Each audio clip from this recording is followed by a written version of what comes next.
We're almost ready here.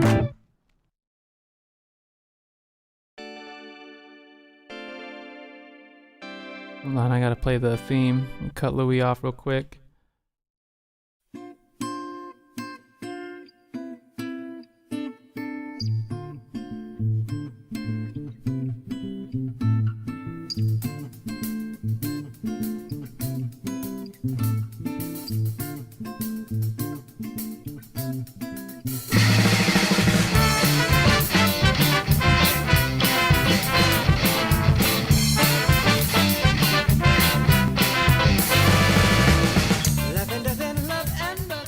Hello, people.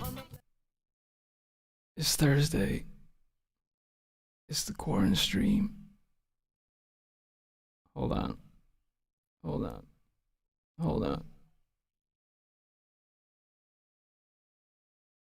What's going on? We are Thursday. Another day. Another coherent stream. I didn't check the lighting before I did this. It's gonna be bad. This webcam is not good. I'll tell you that much. On this laptop. Yep.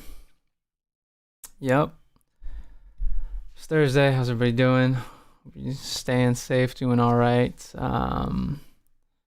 As the the exponential turn of time, the ever faster development of events and things that happen in our daily lives that are both completely alien from our own just personal experiences, but at the same time incredibly overwhelming to various degrees, depending on what your situation is. If you're sitting at home, then that's where I'm coming from. But whatever your circumstances may be, hello, hope you're doing okay. And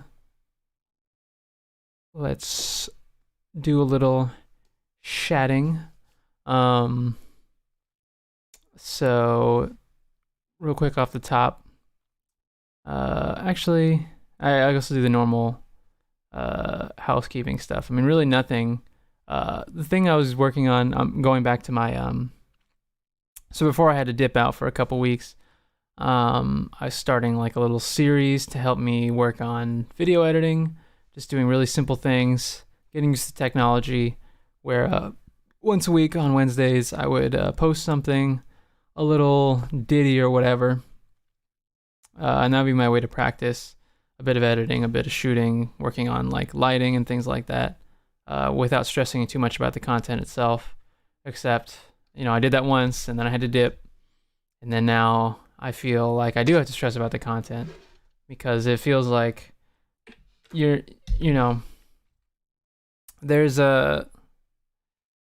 always this sense of alienation between ourselves and just I mean, so many things that happen around us, even as someone who's sort of an artisan, musician, my job, I get to go and perform for people and stuff like that. But it feels very like, it feels like, it always felt like a lot of times you feel like you're just delivering a service that had nothing to do with, it's a 9 to 5 like anything else. It's just paying the bills. And that sense of weird disconnect between what you do and what you aspire to, but also sort of the disconnect between ourselves as individuals and other people, where everything is very transactional. I think I might have talked about that in these streams. The feeling of everything, every interpersonal interaction just being another transaction. You're trying to gain something or barter something or whatever, whether it's like, it doesn't have to be money, friendship, or whatever. Everything is tied into our consumer system psychologically, which I don't know. I'm pretty sure I've talked about that, but if not, maybe I'll talk about that someday. But in this current moment, it feels like everything that you do, everything you think, everything you talk about, everything, if you're online, you're putting online or whatever, it's all in the context of this moment. And, I guess it's one of those things where tragedy brings us together. But I mean, it's more than that. It's this evolution of this conversation that we all feel it's like, the light illuminating, dissipating all the shadows. There's nowhere to hide. You're part of this discussion. You're part of this moment.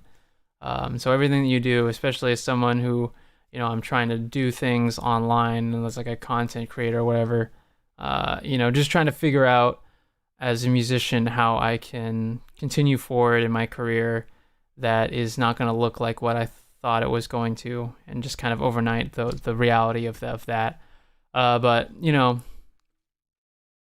feeling like if you're going to put stuff out there, it has to somehow be relevant to the moment, or you have to at least speak on something publicly before you move on to whatever you're doing before. There's that impulse, there's that feeling, there's that this obligation, this sense of obligation, and I'm not saying I'm not going to complain about it necessarily. I'm just saying what it is and what it feels like. And you can see that people talk about that explicitly. If you're on social media or whatever, it's like, why are you talking about this? Why are you posting about this? Blah blah blah. As if, I don't know. People want to keep others engaged in the narrative. I don't know. Maybe guilt tripping people online will help with that, but I don't know. I think whether or not that's effective, it does speak to a large, a widespread sentiment that, everything has to be somehow relevant to the current moment. So with that in mind, I was working on something a little more, not necessarily overly complicated, but something that I have to put a little more thought into. So I'm still thinking about it, I'm still working on it. So whether that's out this week or whatever, I was thinking about tomorrow.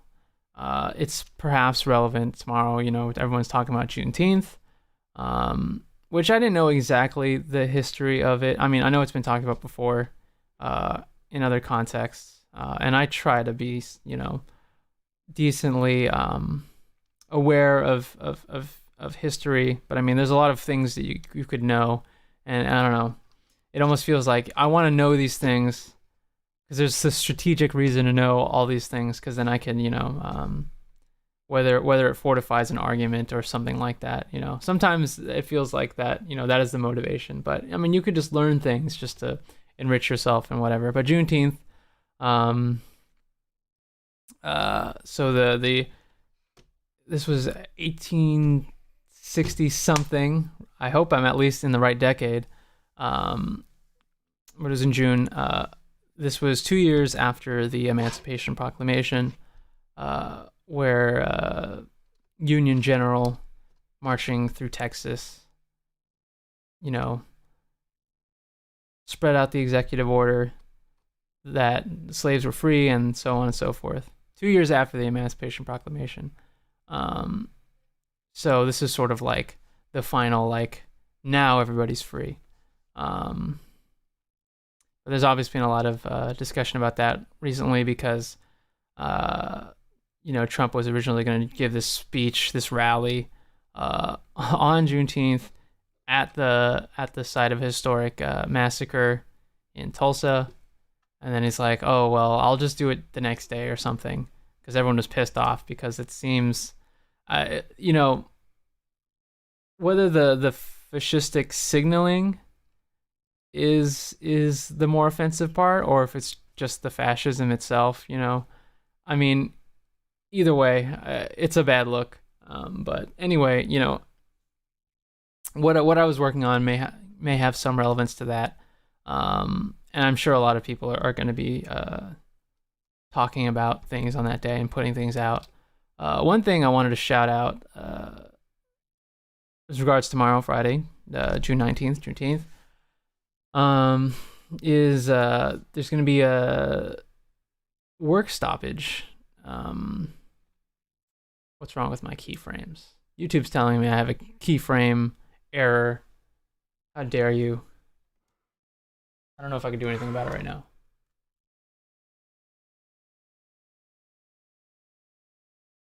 Yeah. I'm not really sure if I can adjust that while I'm streaming. I've seen that before, and I don't know what the deal is. Give me a second.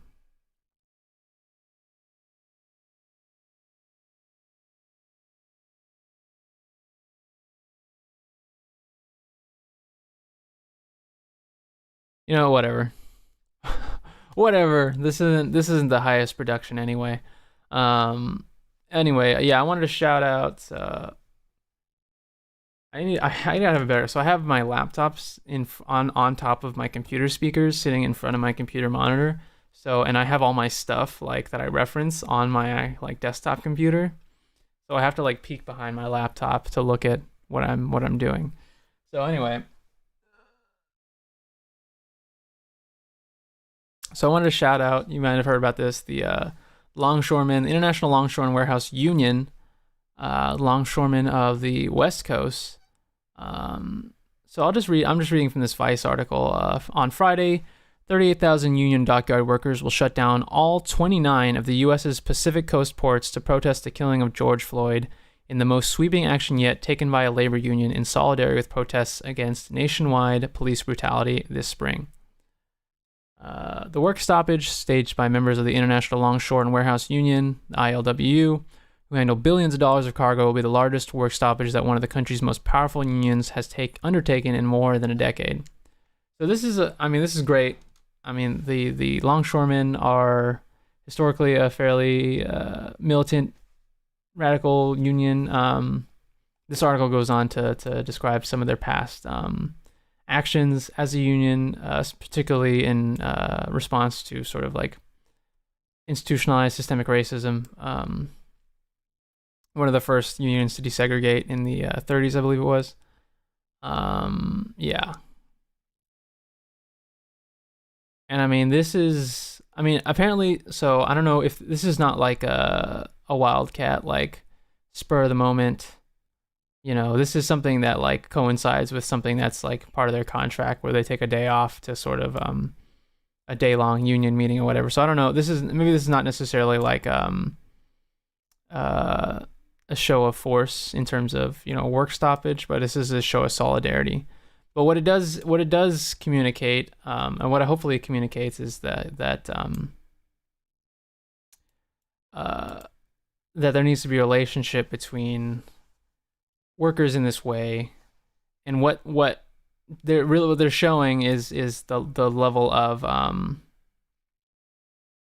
guess the effect that they have on the economy, whether or not they're doing this to really throw a wrench in. This is just sort of like, they're flexing their muscles a little bit. And you know what? For a large union to be doing it in that way and in this show of solidarity, that is heartening. And it kind of relates to kind of what I'm basically want to talk about in this stream, which is sort of the role of labor and this sort of economic component of where everyone's talking about with regards to police brutality and Black Lives Matter, and the sort of universality of the issue, once you kind of like, peel back, zoom out a little bit, you realize that, the issue of police brutality has these specific effects on these specific communities, but the underlying issues are things that affect a wide array of people, which is why you see this large response. But I wanted to shout that out. Good on the Longshoremen. Hopefully we see more coordinated efforts among unions, among workers. And the other thing I wanted to shout out, another ruling from on high, from the Supreme Court. Essentially, so I in the tradition of this administration of trying to trample on the rights of basically all non-European migrants. Trump's been going after DACA and the Dreamers. But recently, most recent challenge in the Supreme Court struck down essentially, for now, securing those rights for the Dreamers. The people who came to this country as kids, have not known any other, culture, language, or whatever. Protecting them from getting kicked out, basically, and so they can go to college and stuff like that. Specifically, I think it's those for those who are getting an education. It's nice. It's a foothold that we can hang on to. Obviously, there is a lot more ground that needs to be covered. I mean, on the issue of immigration and really the human right to freely move around the world and take opportunity where they can find it, especially under the brutal circumstances around much of the world. The cruelty of deportation in many circumstances where, a lot of times it's people being sent to, a place that they don't understand, that they don't know how to navigate, and many people being sent, basically, it's a death sentence for a lot of people. And even if not, I mean, like, would you want to just be shipped off to somewhere you have, like, no connection to, no familiarity with, and no means of navigating? But that is a nice bit of news, so I'll shout that out.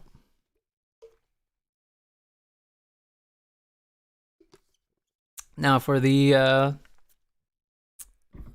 what we're talking about today. So on Monday, I was just kind of spitballing. I was just going off the cuff, taking in tons of information, and I was like, I don't know what the fuck is going on. And I don't know. In this moment, I mean, I guess I just want to make a few things clear about what's going on. I don't want to speak too much about what could happen, but what may be possible in the moment, what the opportunity is, how we can, in the same way that, Bernie's 2016 and 2020 runs were an opportunity to move forward in ways. And when I say an opportunity for us, when I say we, us, just basically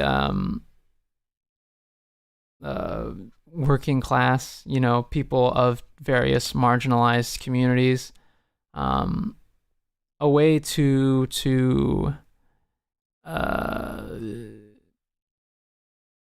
have a fighting chance in this fight that in a fight that we've been losing ground on for the past few decades. And what that fight is, I'll talk about that. But these protests and the fire and the longevity especially considering, longevity in terms of protest movements and things like that in this country that's not been our strong suit. That's not us. We'll show up for a day, show out strong, kind of. We'll chant things, and we'll have vague demands, maybe not even demands, just kind of like, we're out here because we feel a certain type of way. And then we go home the next day. And I've gone to those things, that kind of things like that. And it can feel good, but it doesn't necessarily do anything. And I guess I could speak about that first. So when I've gone to demonstrations, I didn't really start, I remember when Occupy came out, it wasn't really something I understood, the 99%, 1%. It seemed like something that was kind of obvious, but just kind of something that you just kind of accept. It's like, yeah, rich people run everything or whatever, but I mean, that's just the deal, I guess. So that didn't necessarily call to me. Certainly the 2016 election, in the year or so leading up to that, that's kind of when these ideas for me started to crystallize, and I started to understand the connections and make be able to form sort of a more coherent worldview, I guess, and explanations for why we're in those circumstances, why, where there's the 1% and a 99% and things like that, and all the issues that stem from that. And so I think, I don't want to be too specific about things that I've done. I don't think I've done anything illegal, but there's no need to speak too much about that. But yeah, going out, marching through the streets, chanting, rallying, stuff like that. It feels good. It's cool. All these people around you, energy, when you pass by people who are sympathetic to the cause, you got people honking and like shaking their fists like, hell yeah, or whatever. I remember once people were walking through a neighborhood and people were setting off fireworks and shit. It was kind of like alarming, but after a second you're like, oh, okay, cool. And some specific situations sort of throwing a wrench in, kind of trying to sort of, be at least annoying, and have these clear demands for why. But for the most part, it is just a demonstration. It's like, a protest song. It can fire people up. It might even give a little bit, just a hint of education, just about what we're even talking about. Like, what are these people yelling about? Oh, they want X, Y, and Z, and a show of numbers and stuff like that. Because people out on the street, bodies and stuff like that, something you can visualize, can be more powerful than like a million signatures on a petition. But it really is just like, it's a sort of spectacle. And I think I always understood that. To me, I tried to take it as an opportunity, because I knew when you go to these demonstrations and these protests and stuff like that, a lot of the times there'll be these smaller organizations showing up. I've seen like Code Pink and DSA and Black Lives Matter LA, and different groups show out, these different events, indigenous groups and stuff like that. And for me, it was what those things were an opportunity to sort of see those people, talk to some of those people, figure out what they're about, what their game plan is, because I know it's about organizing. It's not just about showing up and yelling a bunch. I mean, again, it could be helpful for the sort of strategic reasons that I laid out, but also it's kind of a morale thing. If you're mad about something, you're frustrated about something, you go out, you shout it out, you let your voice be heard to whoever's around you. And then you have all these other people, sort of joining in, and there's this feeling of camaraderie, and that's nice.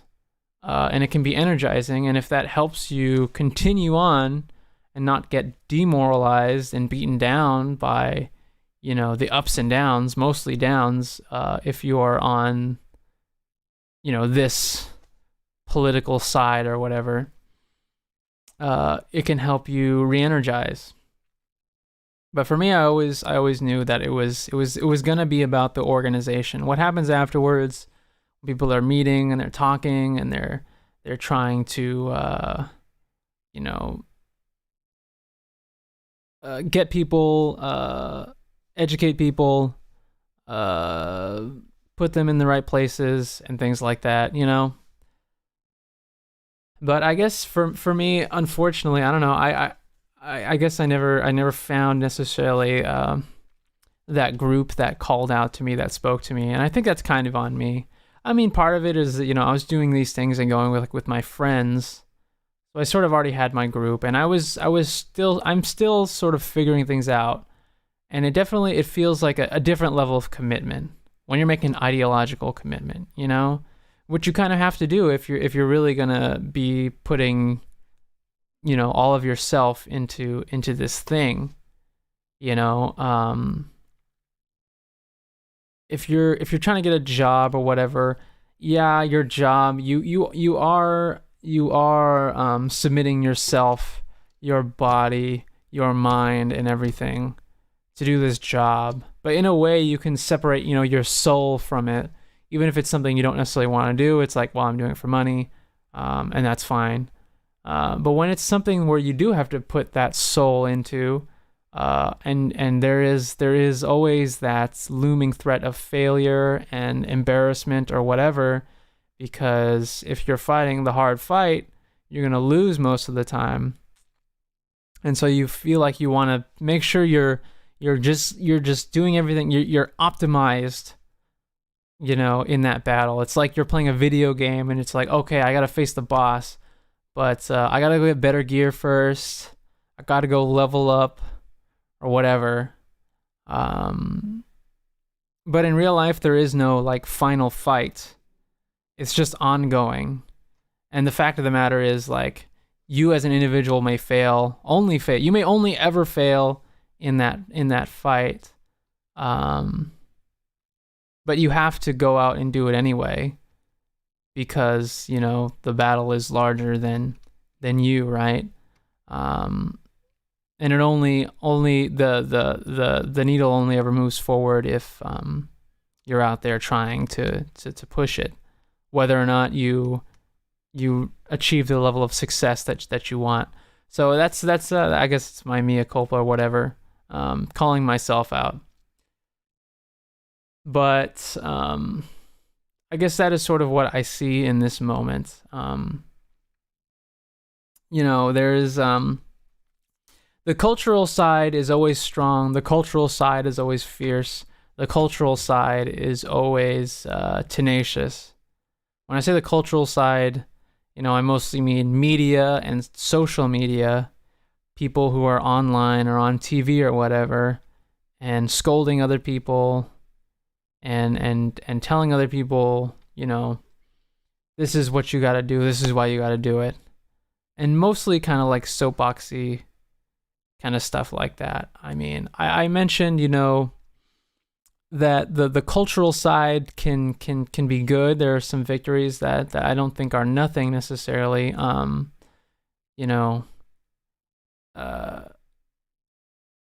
But it also, I don't know, I was about to give an example, but an example that's kind of a double-edged sword. We often use like this sort of like academic language now, that, this more woke language versus, things that are a little terms that have been more offensive in the past, and now we have like this sort of education around these things, and now we know how we're supposed to think about things and how we're supposed to talk about these things.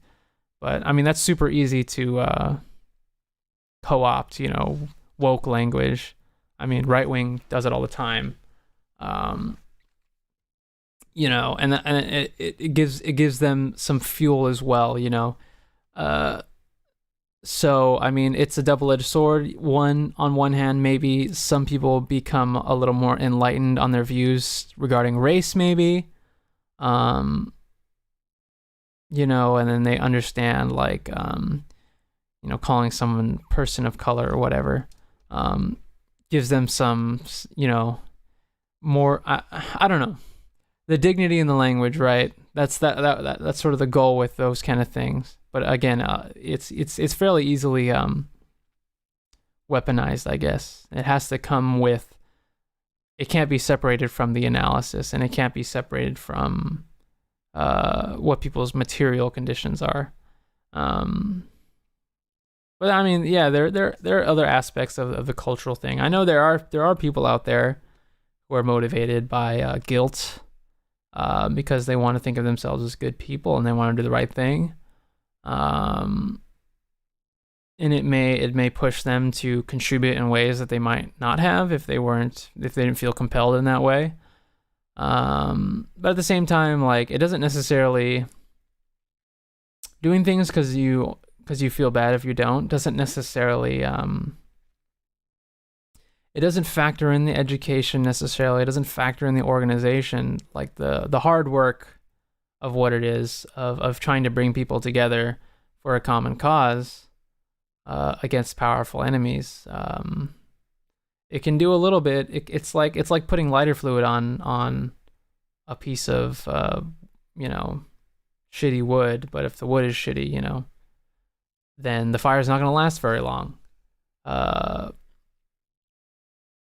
there's some other aspects I mentioned, the say their name kind of stuff. I think humanizing victims is important because it helps contribute to the narrative. And things like that. Laughing at cops who cry about their fast food orders is funny, and it's fun to do. And it's kind of like the protest where, maybe it gives you a bit of, it gives you a little bit of fire, knowing like these people will lie about the stupidest shit, and so they probably lie about this more serious shit. And it gives you some validation. And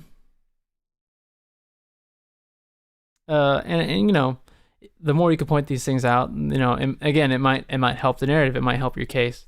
But that's just kind of a small part of it. What we're really looking to do, what is really necessary, is fundamentally changing our relationships to power, the structures of power. And I guess that is the thesis of the day. What the real goal is, what the real fight is to change those relationships. And I'll get into that.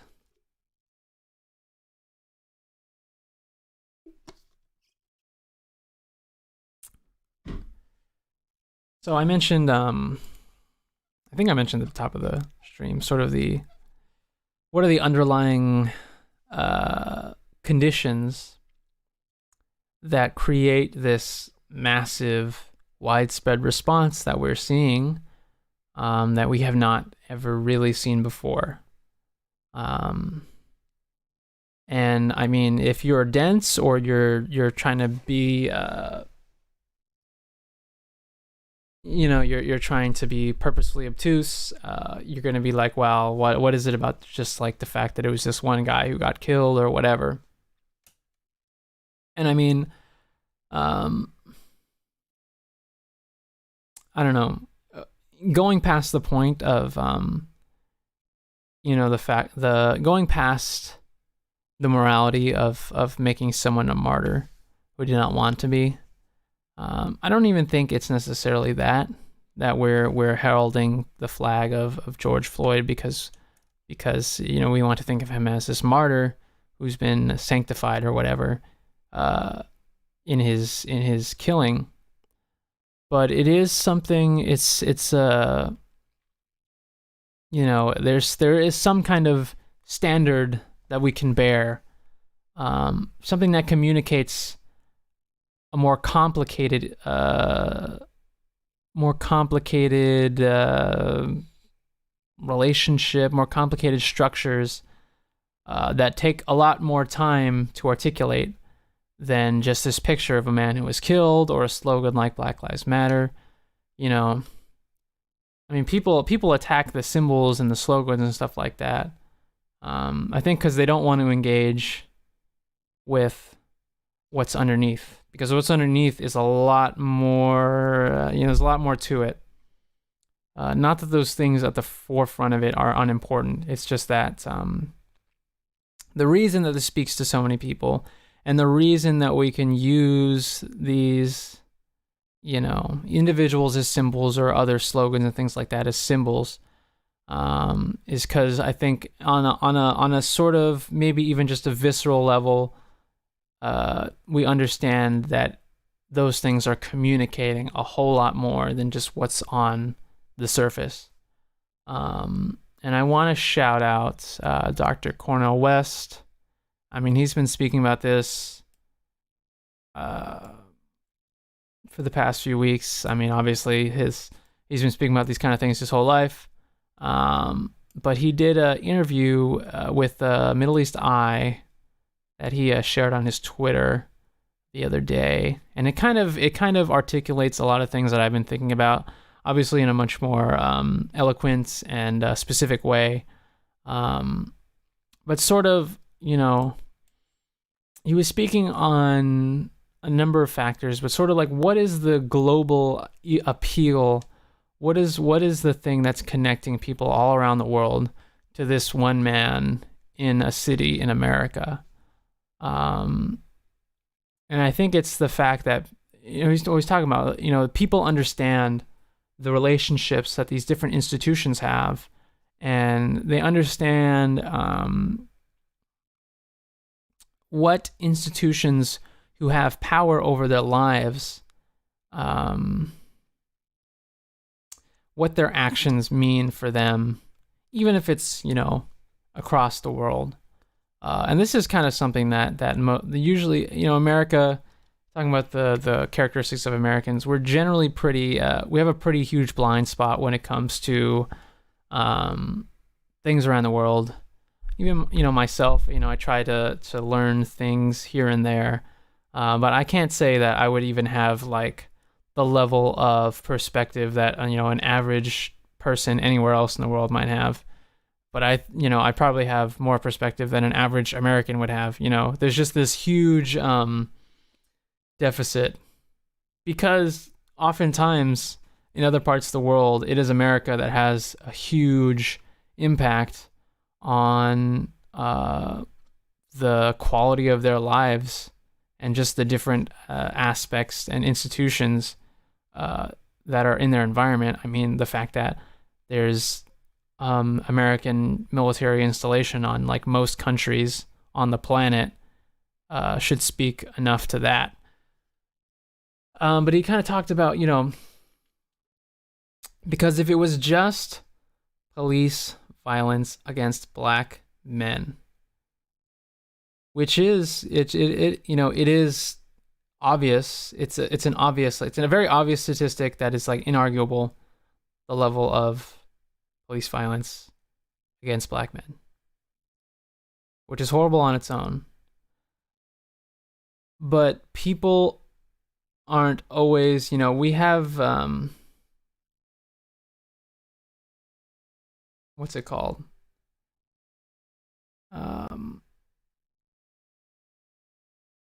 People are empathetic. People want to help other people. But people aren't necessarily willing to like put their bodies on the line for something that has nothing to do with them. Sometimes people might be able to do that, but in large numbers, that's way more unlikely. What it is, if you have from America to, I don't know, places in Europe and Asia and South America and Africa and whatever, what there it is the fact that there is this specific injustice being dealt on this community, but it is perhaps more so. It's hard to say. There are a lot of factors, but certainly a significant contributing factor is that there is a connection to that state violence, state racialized violence, that affects basically everyone else in different ways and to different degrees. But it's still something that we all feel the effects of, even if you're like a white person, you know. Dr. West points out in his maybe I just quote him. Let me scroll.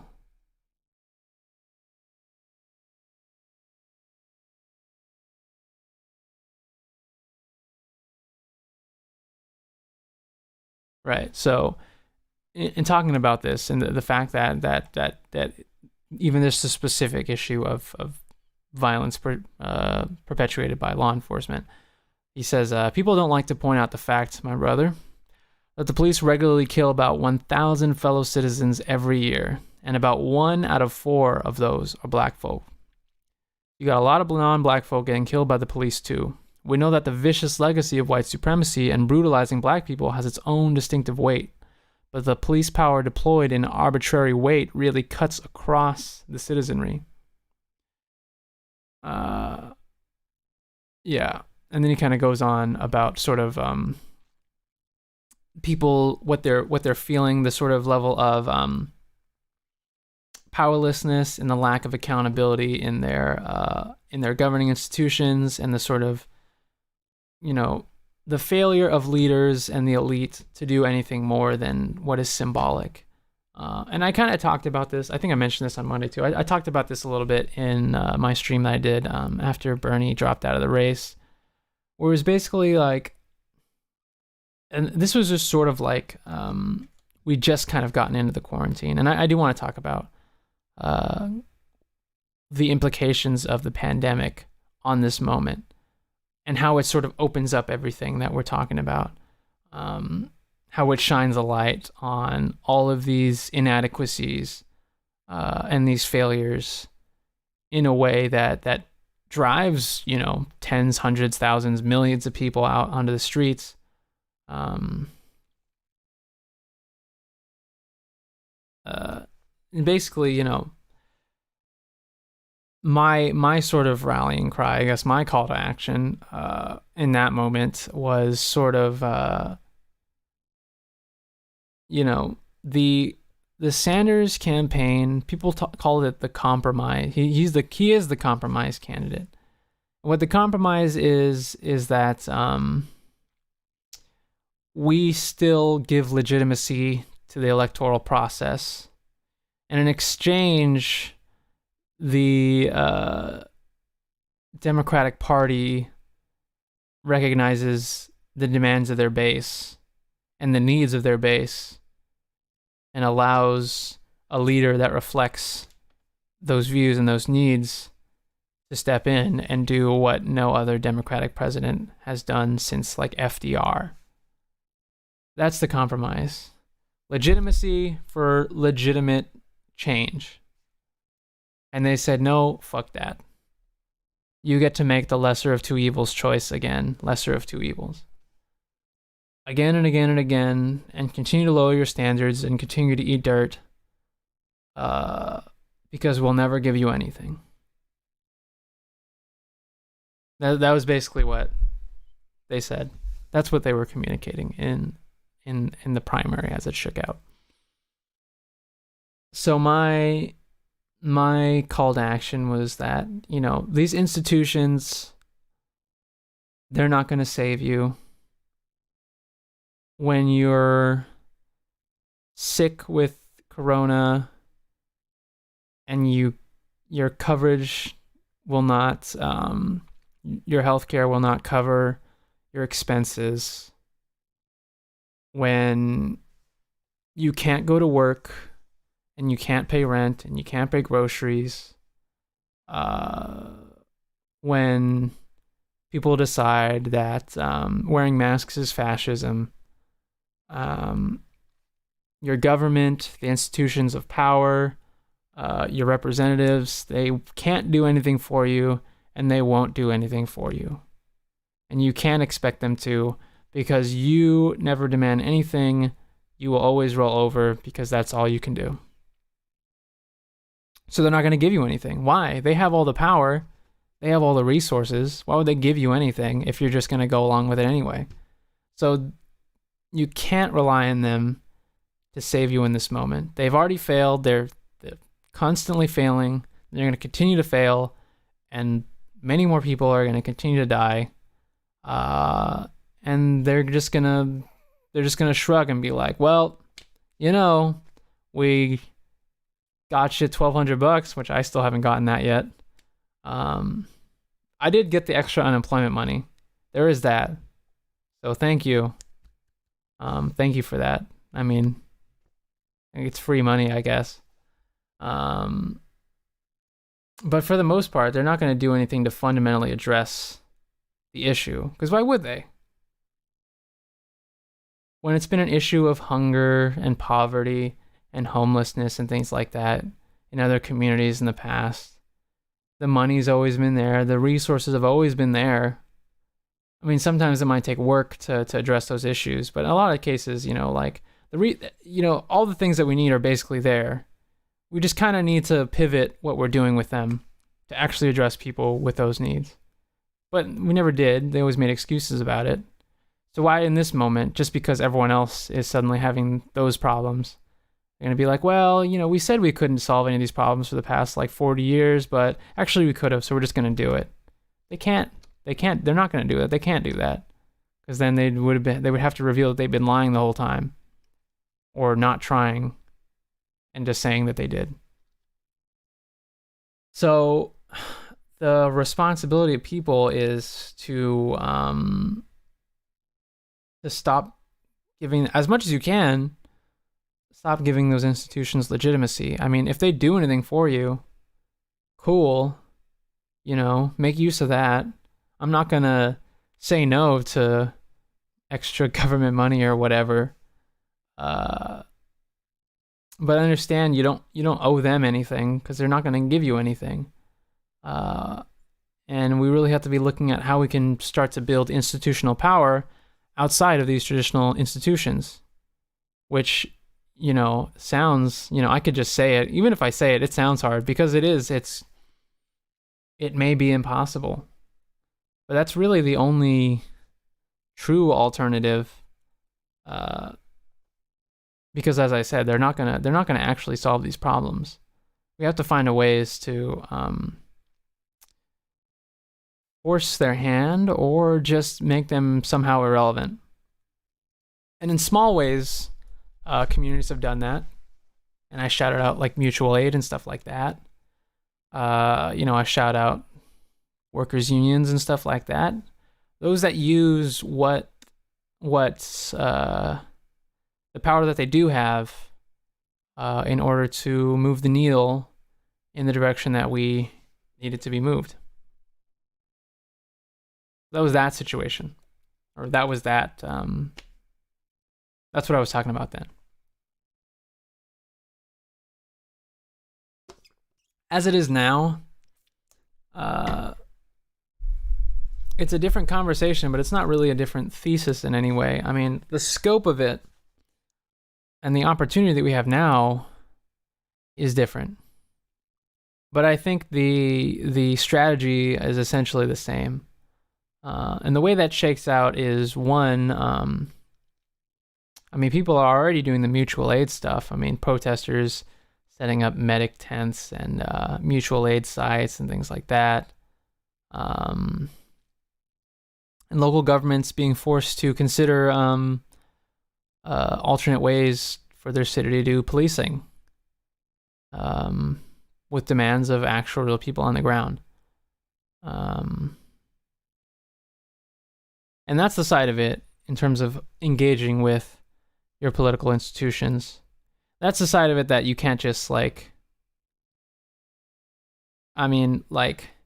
can say fuck the cops and we don't want any cops and abolish the police, which is, it's cool.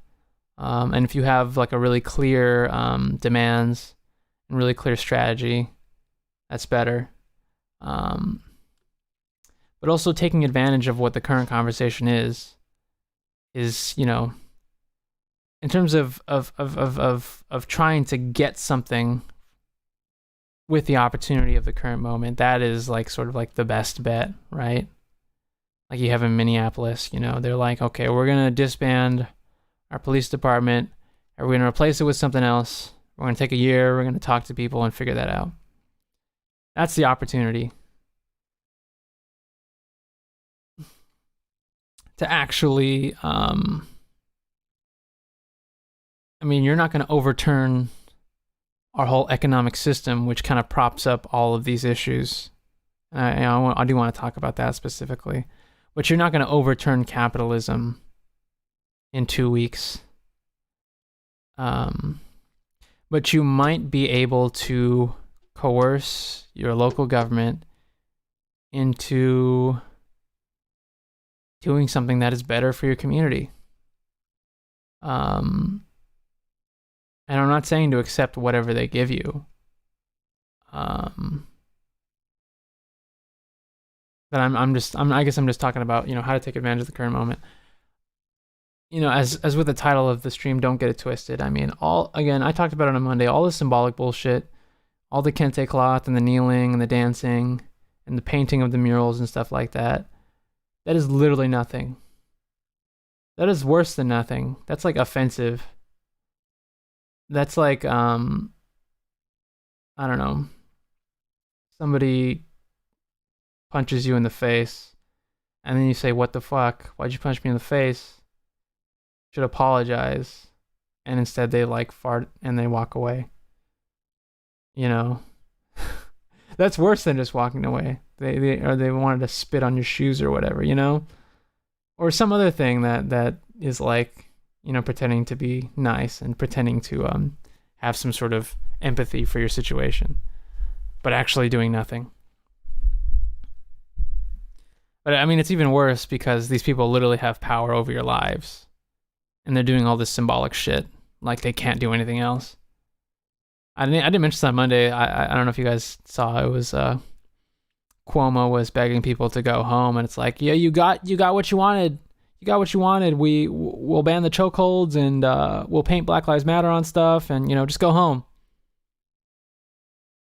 Which might be actually, that's kind of a good sign, right? If they ask you to stop doing something, that means that they care that you're actually doing it. So, even for the most part, like, I talked about why making this distinction between peaceful and violent and stuff like that is really, it's just a smokescreen for the most part. What they really want is for people to do things that are easy to ignore, which people kind of have been doing. Like, I've seen all these videos and pictures of like tens of thousands of people in the streets silently marching and holding hands and stuff like that, which is cool. It's cool that people feel compelled to do that. But I feel like a lot of people do it because it feels like it's like a feel good thing, and they kind of feel like it doesn't they don't really have to make a sacrifice. They're the police have dialed it back for the most part in a lot of these places, so they think they're not going to get beaten up and tear gassed, and they're not going to like try to do anything to get in the way, and not to shit on these people. Cool. If they really feel strongly about the movement and they want to contribute in some way, cool. If that's all they do, though, that sucks. If all I do is sit here and talk about it, that sucks too. Don't get me wrong. But, they would rather have that than, property destruction, because that costs money. Not because it's some horrifying infringement of basic human decency. It sucks if like a small business gets torched and like it ruins a family's life. That sucks.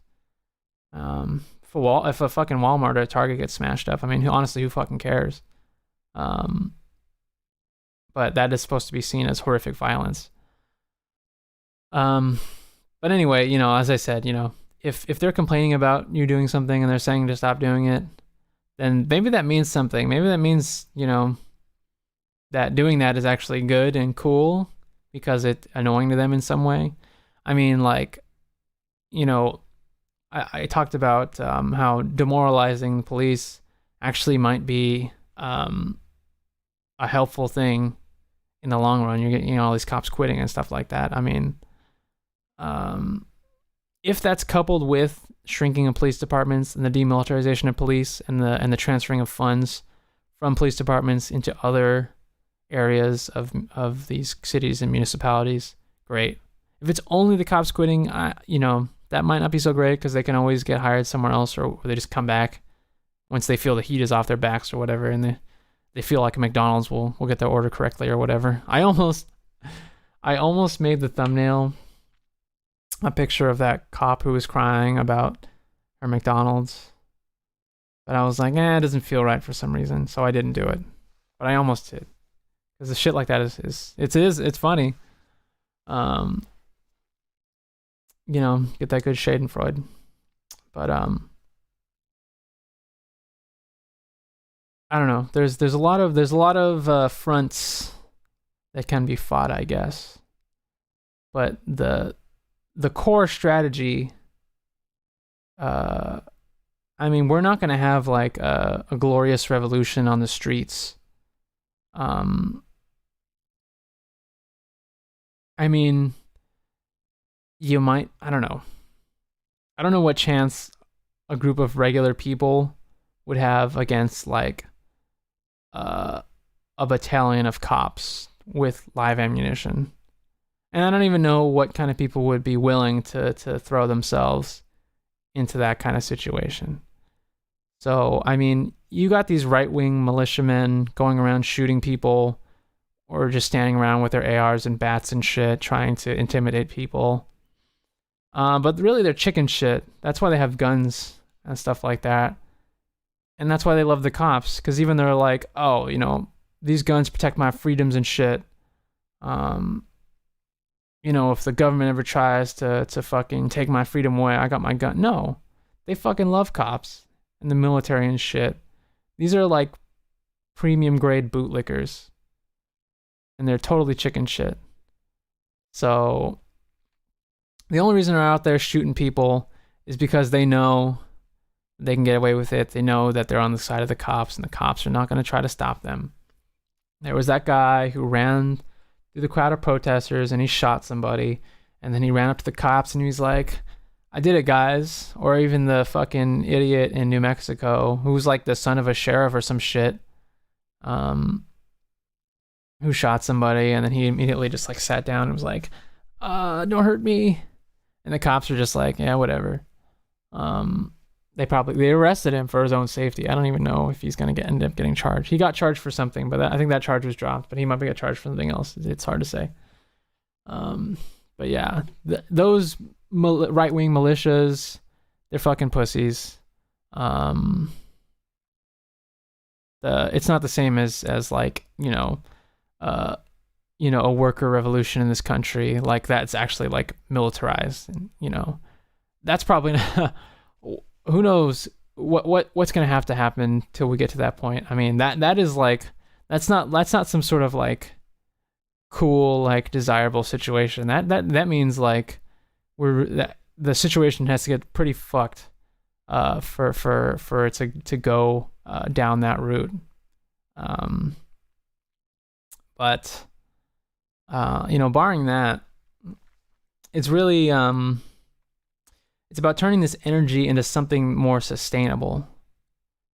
And I don't know, for that reason, I guess, is why I'm trying to take in all this information, this different analysis and the literature and all that stuff. I mean, I'm not saying I'm a fucking scholar over here. I'm just on the internet all day, and sometimes I learn something that's, you know, somewhat meaningful and somewhat helpful. I'm not gonna pretend I'm like a fucking, you know, I'm not pouring through tomes all day, you know. I'm just kind of doing something with my time. But, I do think it's important that there is a level of education and a level of understanding and a level of strategy. I don't know how to communicate that to a large number of people. I mean, I do these streams, and I think, I probably get like 3 to 5 viewers or something like that. 2 to 5 viewers, we'll say. I don't know how many of them are regular and how many are paying attention. Like, I see you have 1 viewer, you have 2 viewers, whatever. I don't even know if it's just me watching because I have my streams open in another window. Maybe I'm just watching myself and that's my only audience. Who knows? But usually on YouTube, it'll say like, oh, you have like 8 views or whatever. Maybe some of those are people watching more than a couple of minutes. Who knows? Sound off in the comments if you're actually watching. Or not.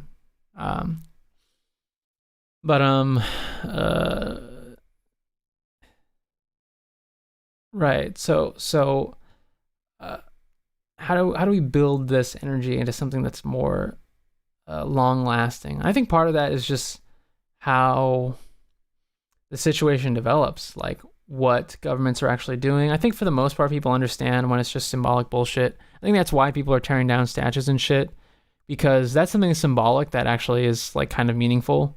And I talked about that on Monday's stream. It's meaningful in a way that a city painting a mural isn't. Or fucking wearing a kente cloth or whatever isn't. So I think there is a certain level of lucidity and a certain level of scrutiny that people have, which is promising. But we don't have like a real organizing apparatus. I mean, our whole society is sort of based around, for the most part, people being as disjointed as possible. And the only real solidarity and the only connection are those in power, so that they can consolidate power. Because there's more people who don't have power than there are people who do have power, which kind of doesn't make sense if you just think about it in terms of numbers. But I mean, that's how it works. Those who control the resources, those who control legitimate use of force, i.e. police and military, and those who control sort of the levers of like our infrastructure and things like that. So the one response, like I said, if I'm talking about like, okay, so why is this related to our economic system? I mean, if you've never engaged with any kind of critique of capitalism, of our economic system, I don't know if I can give you the cliff notes of that in the next like half an hour or so. But these things, I mean, even just specifically the issue of police brutality is a direct correlation to our economic system, because our economic system is sort of dependent on certain levels of inequality and of poverty, because you need people to need and want things to buy. You need people to work so that everything, chugs along as is necessary. And if people have their needs provided for, they're less likely to do those two things without asking for something more in return. If I'm your manager, and I have total control over, the outcome of your life, because I can fire you and I can make you do stuff at work, which is where you spend most of your time, and I get paid 10 times more than you or whatever, then I exert a significant amount of control over your life, because it's not just what you do at work, it's also outside these days, what you post on social media, your behaviors, the way you look and dress, the way you prepare yourself for work, and things like that. In most places you can be fired for basically no reason. And they control your wages and things like that. And then obviously once you go even higher than the level of an immediate manager, you're controlling more. So just because you get fired from one place and you work at another, maybe you're working for the same like CEO or whatever, who knows? Um, but I mean, if we were all like, um, I was watching a lecture by Richard Wolff. One I've seen before, but I was kind of going back to it, and he was talking about worker co-ops. He was talking about, I think it was specifically the one in Spain, where the workers hire the managers, and they do the things that a manager does, and they they're involved in the logistics of the process, but they're not necessarily above the workers because the workers hire them. So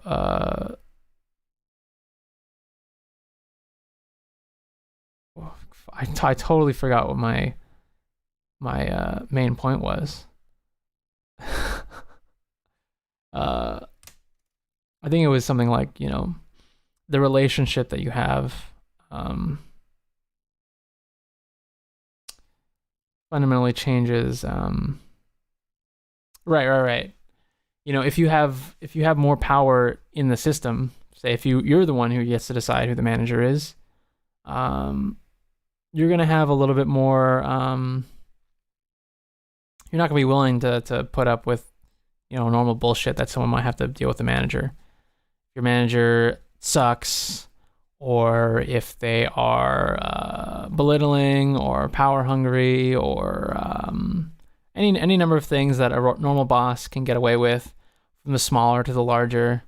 If you're the one who actually decides whether they keep their job or not, you're not going to deal with all the other shit because you're not worried about them firing you. You're firing them. Right? So the difference in power is necessary for the system to continue as is. That's not the only factor in that thing. I mean, the sort of generational and geographic poverty has very clear timelines you could trace back to segregation, back to Jim Crow, back to slavery. It goes back. In different communities, it's different, but I mean, geographic poverty is fairly easy to trace. Geographic poverty, basically, the outcomes of person A living in this zip code versus the outcomes of person B living in this zip code, relating to their highest level of education, their average income, their life expectancy, whether or not they're going to go to jail, family, and stuff like that. Like, all those factors, it's almost like you could just completely ignore everything about the individual themselves.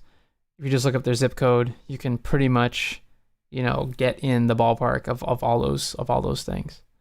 That's what I mean by geographic poverty, where certain people, if you're born in this place, you're kind of fucked. So, how does policing tie into that?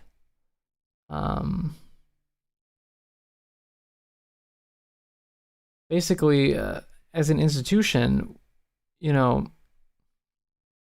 they are enforcing the structure, the system as it is.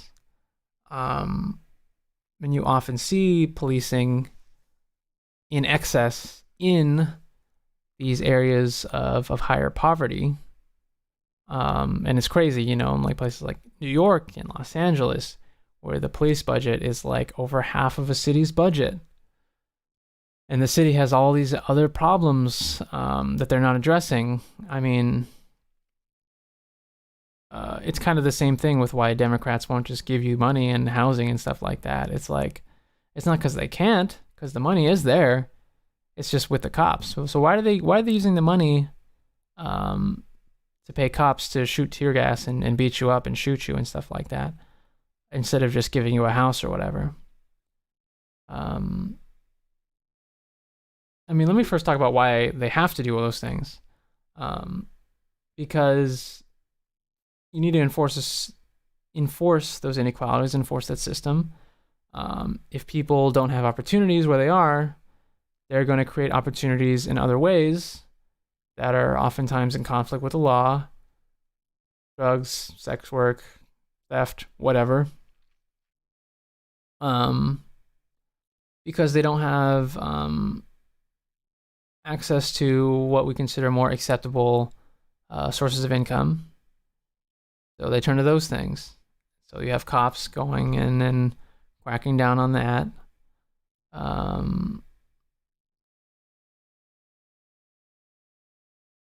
But why do it that way instead of just addressing those people's needs? One, because it does delegitimize the the police state to take resources away from it and put it into more redistributive welfare, public good type stuff. There's that aspect, because they want the police state to have legitimacy. They want law enforcement to have its legitimacy, so that they can be used as enforcers of the system as it is. And that's not to say, it's funny enough because cops cry about how disrespected they are and unfairly they're treated, but I mean, there's two factors that people have been bringing up that I've seen. One, that crime in general has been going down in the past few years, and two, that the sort of public favorability of police has gone up, which runs counter to a lot of popular arguments.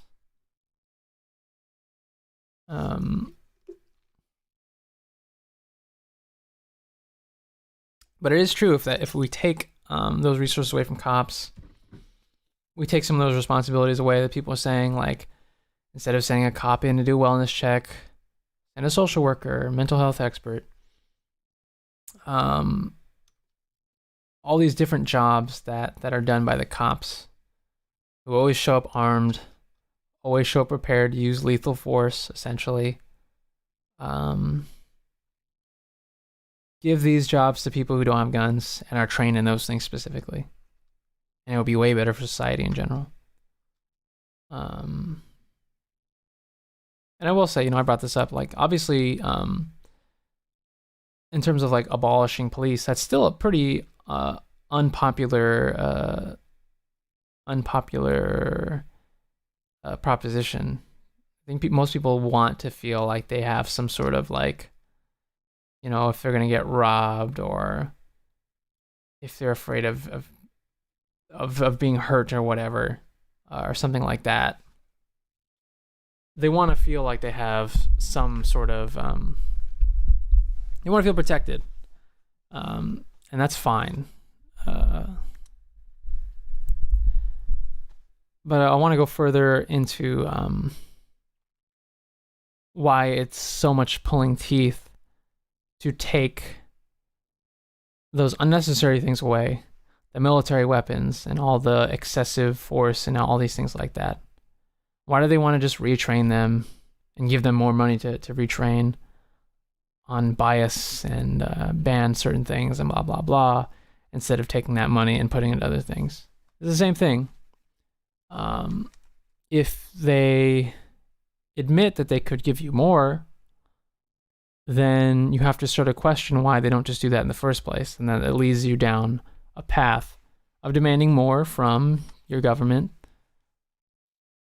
and of questioning the whole deal as it is anyway.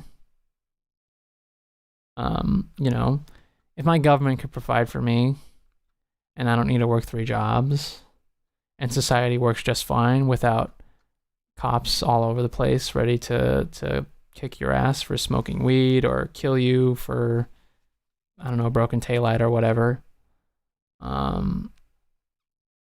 If we don't need that, then why do we even have it? And if you're that person sitting in a position of power, you don't want to, you're afraid of things that challenge that power, whatever side you're on, unless you're, you know, your true, your heart's true goal is to change that dynamic in the first place. That's what I mean. It's about changing the relationship to power, instead of you being arbitrarily brutalized, and sort of sacrificed in order for legitimacy of these institutions. What if they served you as best as they could? And I mean, like, it's super evident. It's super evident. I think I already talked about, in terms of the pandemic, it's super evident that what our economic system and our political governmental system is set up to do is not set up for the ultimate benefit of humanity. Because if it was, millions of people wouldn't be worried about dying from a disease or lack of housing or food or whatever, when the resources are absolutely there. They wouldn't be worried about dying from lack of healthcare and things like that. If the goal of these institutions was to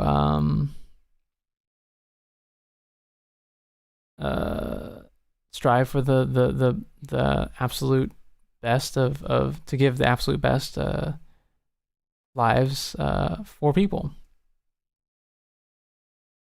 Because we have tons of money, tons of resources, tons of great scientists, doctors, etc. I mean, it seems like all the conditions are right for us to figure this one out. But it's not figured out. And it's not, I mean, on some levels, maybe it's incompetence. And I'm not saying it's necessarily super sinister either on any individual's part. They're not sitting there going, ooh, I can't wait to kill everybody with coronavirus. But I mean, if they had to address this thing in the ways that I had outlined, then they would be sort of admitting their own illegitimacy. So I think, in a way, that in some weird way, that gives me a little bit of, there's some promise there. Because, when you have these different cities saying, okay, we'll do policing different, we'll do these the small reforms like banning certain things that cops are going to do anyway because they're just going to say, oh, I feared for my life or whatever. That sucks. And I hope people push beyond that and realize that those things aren't really going to change anything. But in the cases where larger concessions are being made, doing things like splitting up the police departments into the ways that I mentioned, having these other experts deal with these issues that police normally do, or demilitarizing police, taking away their different weapons and things like that, taking some of their funding and putting it in other parts of the city spending. That's good, because they wouldn't just do that because they want to do that. They're not just going to be like, this is really going to be good for my community, so I'm going to do it. That's not really how it works. They're doing it because they feel like they have to. They're conceding, which is promising, because it means that this is accomplishing something. And I hope people remember that. And this is what'll give us the sense of longevity, is that, because like I said, when you're fighting this kind of battle against entrenched power and you have no institutional power, you're going to lose like 99% of the time. But if you can see that it actually works, then maybe next time you're going to go out there again. This is not going to be a one and done kind of thing. Maybe not in this scale all the time, but I mean, that's what the opportunity is to coalesce around this moment, do with it in just this specific moment what we can, seeing the results, seeing what results we can get, and seeing, looking past all the lip service and all the symbolic bullshit, and seeing what's really there and seeing what the real factors are, and organizing in a way where you can repeat the successes that you do have.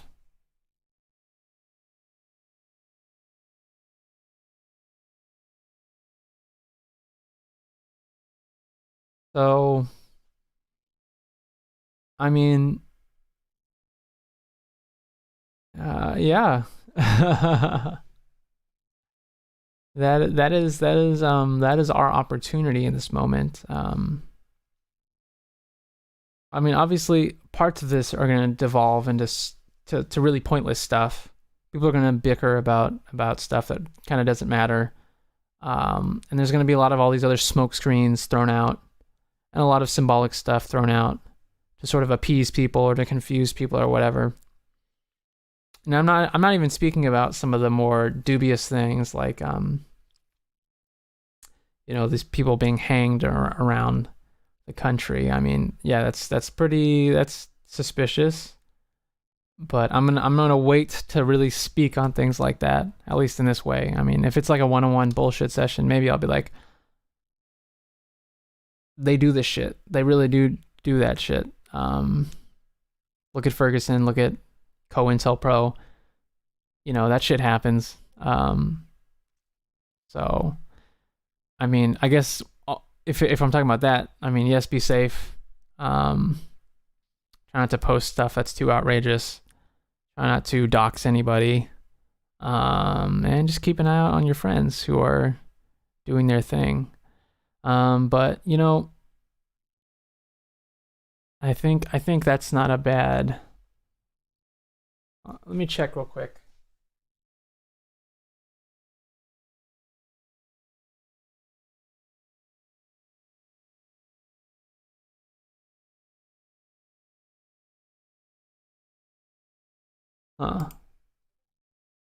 My streams go get all messed up.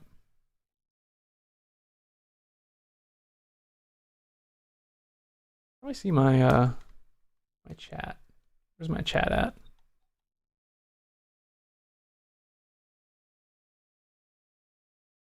Oh, I'll give you a nice look at my legs. Oh, is there something else? Whatever. Sorry. I just wanted to double check if there was anybody actually in chat and trying to say something. But no. I mean, you gotta look at my pasty thighs because I've been sitting inside for 3 months. But yeah. I think it's a decent conclusion in terms of where we're at right now. And again, organizing institutional power, because you can't really think about like these, my mayor, my congressperson, blah blah blah, so on and so forth, my boss, my CEO. Yeah, politicians will say Black Lives Matter and they'll paint it on streets and they'll wear Africa colors and they'll pass police reform banning chokeholds, except if the officer says she sells seashells by the seashore before he pulls the trigger, and stuff like that. And brands will post, we're gonna do better about racism and not fundamentally change anything about what they do, the way they do business, and the way that impoverishes people around the world and exploits people around the world, and pays you far less than what you contribute to their business. They're going to do those things, but that doesn't mean they represent you. We talk about we're a republic. We vote for people who represent us. They don't represent you because you're not in their ear. You're not the one driving their bus. You're not the one, paying their bills. But what you do have is people power. And that doesn't just mean, march around on the streets, which is cool, but making collective demands and taking collective action in a way that is inignorable and annoying and detrimental to economy and business as usual. So if a union goes on a huge strike and they cost the company $1 billion or whatever, maybe not $1 million or whatever, that is bad for that company, and they're going to want to do something to make it stop. And if it's 1,000 workers, they can't just fire and replace all of them. They have to figure something out, especially if they're a union. So they have to be like, what do you want? And governments don't want that either. They don't want the economy to tank. No one wants the economy to tank under their watch. Even though our current administration is doing a great job at that happening with, the incredible levels of unemployment.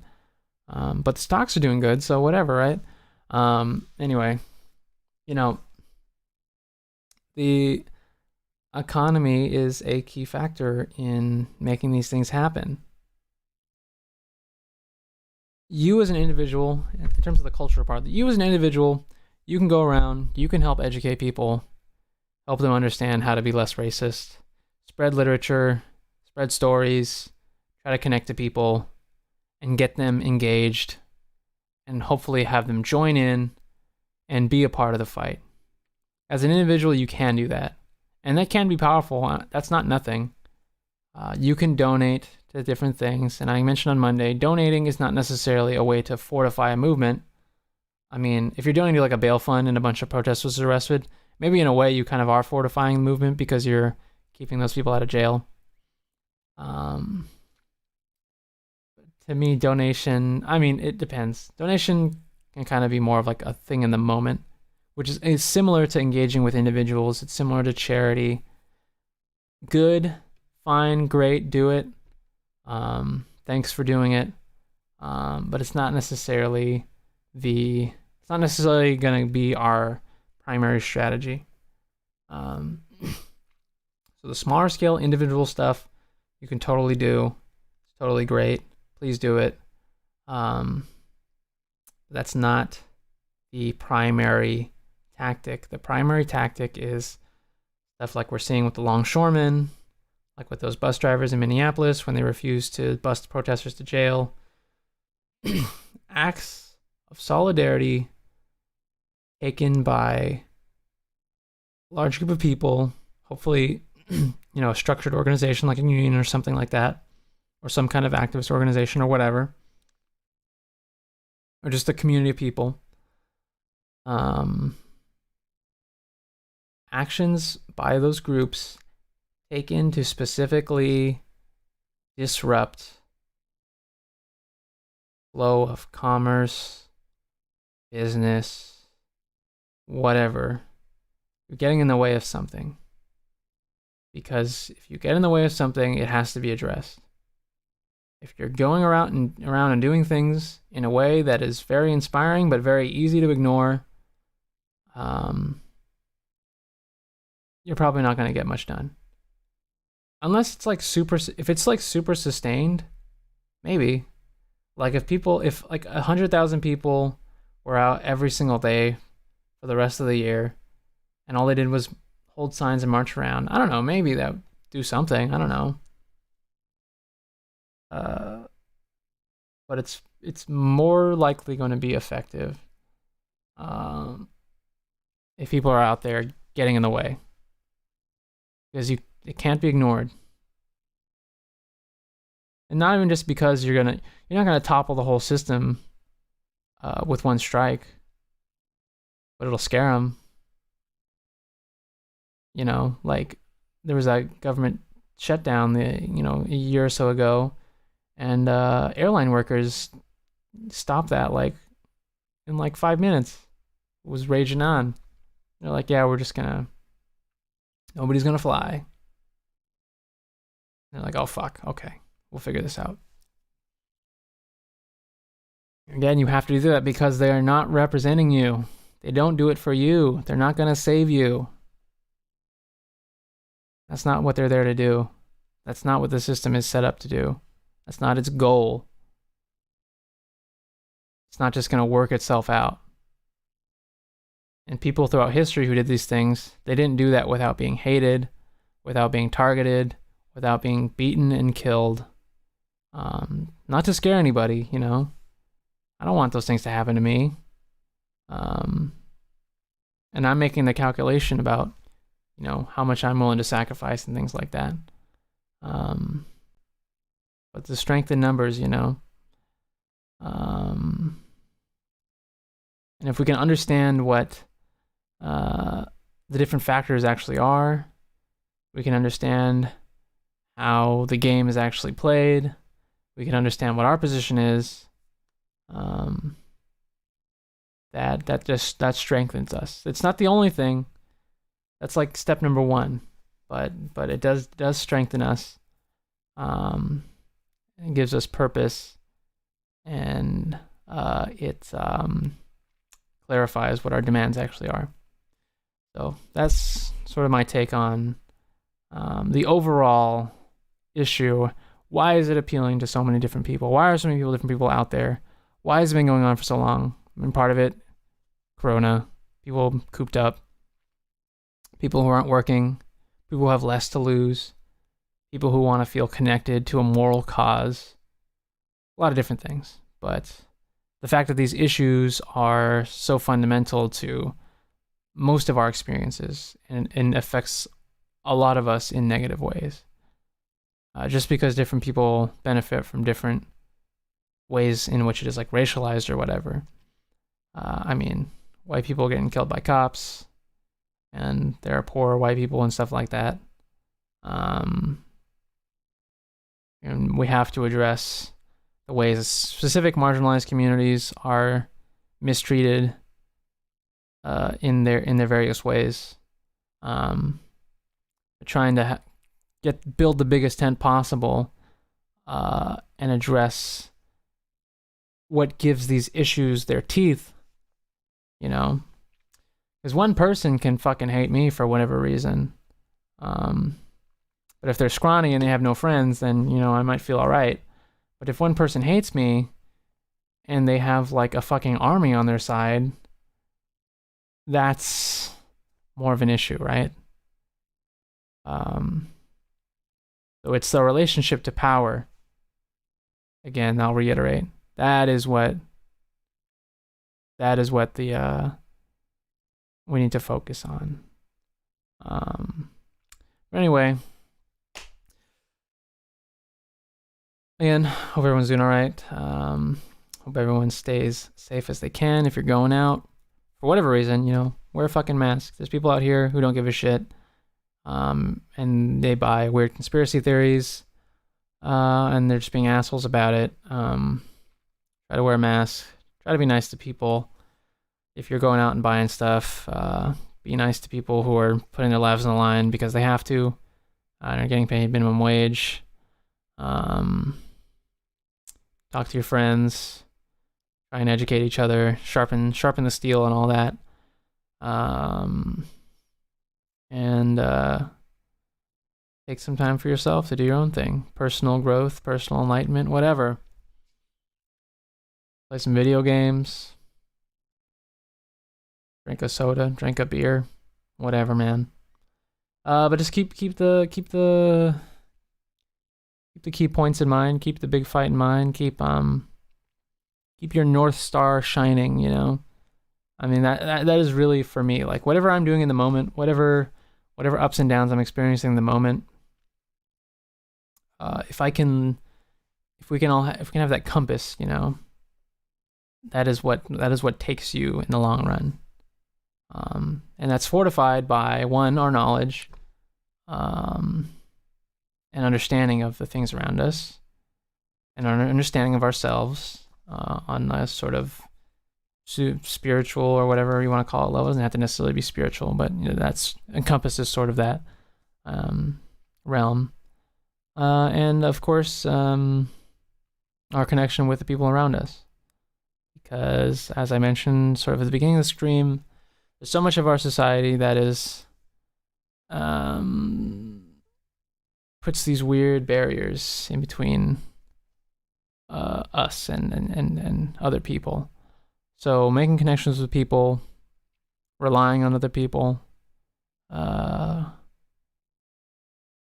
being there for other people and things like that. That is, that'll help you push to the finish where you might not have been able to push alone. So yeah, streams are continuing back unless something else crazy happens. So Monday, same bad time, same bad channel or whatever.